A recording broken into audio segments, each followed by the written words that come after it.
Florio and I put our heads together and came up with 5 things we learned from watching football on Sunday. What was the first one for you? The first one for me is that Breece Hall has arrived, and he is the Jets running back that you want to start in fantasy moving forward. 67% of the snaps in week 4, 17 carries, 6 targets. He went off for 78 yards and a touchdown, and this has been the trend. He's been playing more and more. He's really, the last couple of weeks, taken over all of the pass-catching usage there. Michael Carter still plays a role. He's never going to go away, but right now, over 60% of the snaps, we're talking about him getting close to 25 opportunities. Like, that is big-time work for a running back that we know when he's getting this much volume, he could do a lot of damage with it. And sticking with the Jets real quick, a bonus one, it's time to worry about Elijah Moore. It really is time to worry about Elijah Moore. I'll say this, though. I mean, Zach Wilson coming in didn't hurt Breece Hall in any way, shape, or form. Nope. So maybe that's when we don't really have to worry about so much. For me, letting you know, Miles Sanders read all your tweets. He read them all. He probably printed them out, probably has them on a wall in his house. He spent all offseason saying, don't draft me. We were like, okay, I'm not going to draft you. And now dude is balling. He did it again on Sunday in that game against the Jaguars. He's getting a ton of snaps. He's getting a ton of touches. And again, he's scoring touchdowns, which is a thing that apparently he wasn't allowed to do before this year.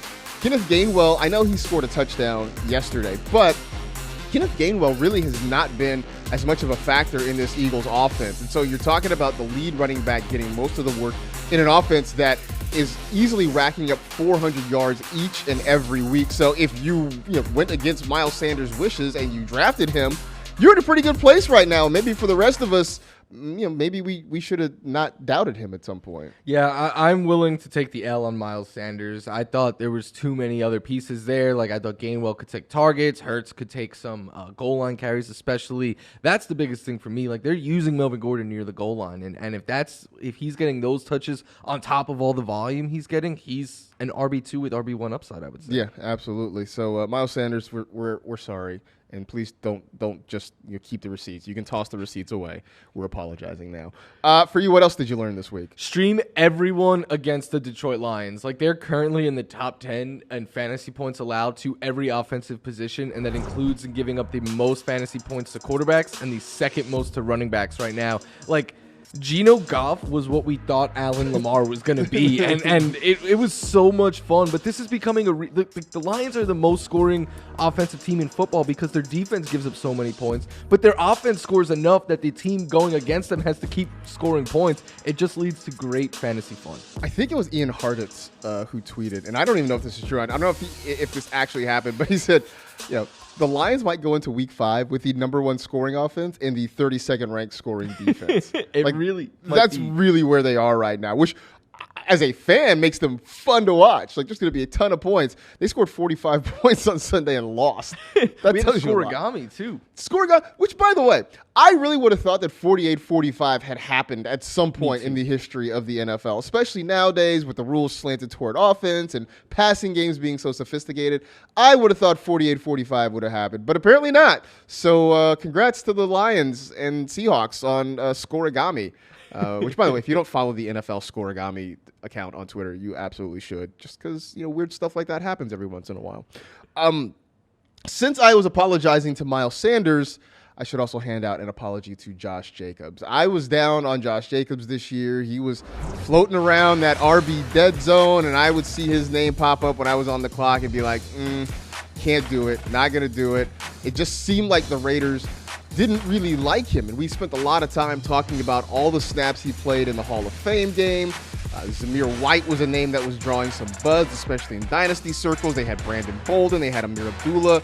They traditionally have never really thrown the ball to Josh Jacobs, but he is getting plenty of opportunities week in and week out. And while no one's ever going to confuse him with Christian McCaffrey or Austin Eckler in the passing game, they are throwing him the ball a little bit. And so this is not just a one-week thing. This has been happening for several weeks in a row. So, again, sort of like Miles Sanders, I was kind of out on Josh Jacobs this year, and I'm going to say I was wrong. 4 weeks into the season, Josh Jacobs looks like he is here to stay in the Raider offense. I still think, look, he's probably still a low-end or a high-end RB2, maybe at best a low-end RB1, but that was certainly better than I had anticipated him being this year. Same. And the first 2 weeks I was feeling really good about being low on him because I'm like, they're not throwing him the ball at all. And but the last 2 weeks, he's really taken that job and ran with it. So, and he gets a good matchup this week. I believe they're playing the Chargers in week 5. So that's a good matchup for him. So we'll stay on Josh Jacobs. We swung and missed on that one as well. One last one. Where are you going with your last notable? David Njoku is a weekly startable tight end, I think. I know he had the really big game last week where he finished as a top 2 scoring tight end, and he was a big waiver wire pickup. Some people, though, were a little bit, cautious about getting him in their starting lineup, me, myself included, but I think you can now moving forward. I know he had a big first half yesterday. The second half wasn't quite what I was hoping it would be, but he still finished with 7 targets, 5 catches, 73 yards in a PPR league that's double-digit fantasy points right there, and he was second on the team in targets, so he's clearly someone that they're focusing on getting the ball in the passing game. When we woke up Sunday morning, I know you had the dilemma of, do you start David Njoku or George Kittle? We're still waiting for Kittle to play. He's on Monday night against the Rams. If let's say Njoku finishes with more fantasy points than Kittle this week, do you look at maybe making a change rankings-wise going forward between those two? I think it also depends for me on if Kittle has another night where he's getting 4 or 5 targets, then I'm going to be really worried about him. And in fact, what I might do in that sense is, yes, I will change the rankings, but I'd also probably try to trade George Kittle because he's still a big name in fantasy, and I think you could get a good amount for him. I don't think a whole lot of people will trade for David Njoku. So if you're in a similar position, I think you can go that route. If you have David Njoku and Kyle Pitts right now, you're starting Njoku all day. Which pains me to say, but I agree. It's funny. I remember we got tweets early in the season about, hey, I've got Kyle Pitts and George Kittle. What do I do? And we were like, trade Kittle. Pitts is going to go off. Now you're sitting with two guys that it's like, I don't know about either of them right now. Didn't think that was going to be the case. All right, we're going to take a quick break. We'll come back. We'll dive into some of the top performers for the week, including DK Metcalf, who made headlines for maybe not completely football reasons. That's coming up next on the NFL Fantasy Football Show.